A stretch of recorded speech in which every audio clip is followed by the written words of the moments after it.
do is just do simple sutures today, alright, so that is essentially straight lines, okay, and then we'll do, maybe another day we'll do more complicated ones where we do sort of vermilion borders, ragged edges and things like that, and see how we deal with those sort of things.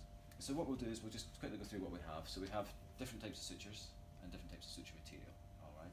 When we're doing suturing of skin and things, we're going to use cutting sutures, so basically sharp pointed ones, alright.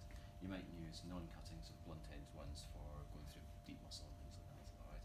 Two reasons for that: big, thick needle that you need to go through, it's got a sharp end and you're pushing through, you can stab yourself, and also it's quite easy to slip through and then go through the bevel and things like that, so it's not using that.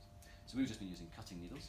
Two different types you can have. Obviously sutures are dissolvable or non-dissolvable, and braided or non-braided, alright. So it tends to be that your non-dissolvable sutures are monofilaments, like your polyester, ethanol and Novafil, that sort of stuff, and that's essentially like fishing line, alright, so it's your classic sort of stuff that you see. And then you get your braided dissolvables, okay, and they are woven like a rope, and obviously just dissolve away. Depending on how thick it is, depends how much it dissolves, and most of them lose their tensile strength after about 7 to 10 days, so you need to put them in an area that a wound is going to be healed by that stage, alright, so again, not very good over joints and things like that. Different sizes of sutures, so I'm sure you know, obviously the higher the number, the bigger the suture is, alright, the smaller the number is, and again, opposite goes for strength, so I wouldn't use a 5 or a 6 over somebody's elbow or knee where you put a lot of strength through, it's too thin, it's going to snap. And the standard one, safety net, is usually a size 3 is perfect for most things, unless you're doing faces and things like that. Okay. So we've got this foam, which is good for skin. The thing with the foam is it's dry, so it doesn't mimic blood, because when you've got blood and things like that, needles get really slippy, everything gets sticky and stuff like that, so we're going to put some fake blood on it just to make it a bit more realistic. So it's a nice straight edge, so it doesn't really wound, so it doesn't matter where you start, alright? The trick to straight wounds is just to make sure that you keep them in line. So what you don't want is to take, if you want to come in a wee bit so you can see, you don't want to take your suture here and say here, because what that will do is it will pull the skin apart. So they've got to be in line. It's okay when it's sitting like that, but if the wound's gaping open and it's quite long, it's very easy if you put one through the middle, for example, to get it out of line, and you end up with dog ears at the end. So it's all to be in line. So most people suggest to start at the one end and go to the other. But if it's really wide and gaping, you might want to bring it together by putting one in the middle and then go. But just make sure it sits in line. When you put your sutures in, everything should be squared. Alright? So the distance between your sutures, the distance back from the suture line, from the wound line, and the depth should all be a square, like a cube. So each time you go through, make a nice cube, and then you just do nice interrupted sutures all the way along. Equipment we use, all you need: scissors, something to hold your needle and suture with, and there's tissue. Sometimes you'll see wee ones of these which are barbed at the end, hooked, and they're for hooking tissue with, alright, out of the way. So you get them underneath. You don't grab the tissue with them because it will damage the tissue. You don't hold the needle with them because it will damage the needle and it's really slippy and it falls out. Okay. And your needle holder, which has got a bevel on it. You'll load it by opening it up like that, and then clipping it back together. When you're using it, ideally, you should really have your hands like that, and it should sit in the back of your hand so you do a nice twist. As people get a bit more senior, they hold it like that and just do it with freehand because it's quicker.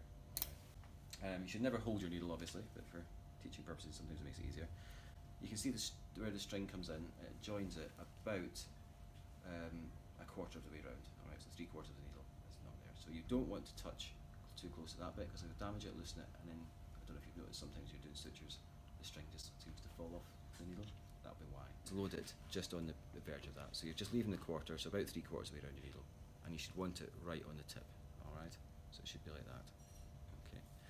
If you hold this bit too much, you'll blunt the needle and it's harder to go through. So I've loaded that up. It should be pretty square, so perpendicular. And then what I'm going to do is hold it correctly, just for the example here. Work out where my tissues are, so I'm going to make sure I've got my square, so I want it to go from about there to about there.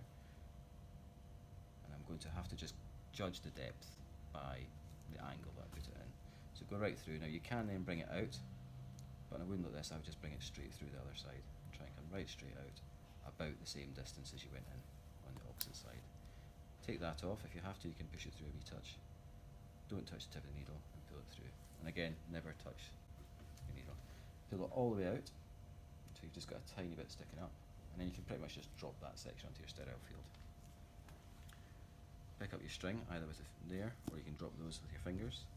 Do 2 throws in the same direction around your needle holder and grab the end of that.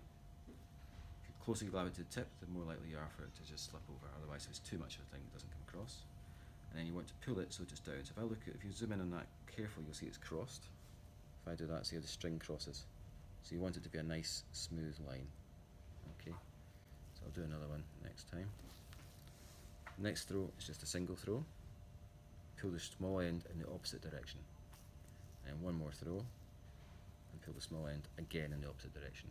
Okay, and then pull your knot to one side of the wound, so that all your knots will line up on one side. Makes it easier to take them out. And present your loops and do a cut. And leaving your tails nice and long to get out. So we'll do another one. We'll pick up the needle, position it correctly. Okay, so and we're going to go about the same distance back, and then again. So it'll be about here, down, and out. You try not to let your needle go squint, which I have done there. Pull it through. Drop in the needle, bring it up, and again, 1, 2, grab the end as close as I can, and then I'll make sure that it lies down so that's twisted. So that way around it should be nice and square so it lies flat against the skin. Pull it tight. Grab the short end, pull it in the opposite direction. Grab the short end, pull it in the opposite direction, and then pull my needle, my knot across so my knots are lining up. Snip.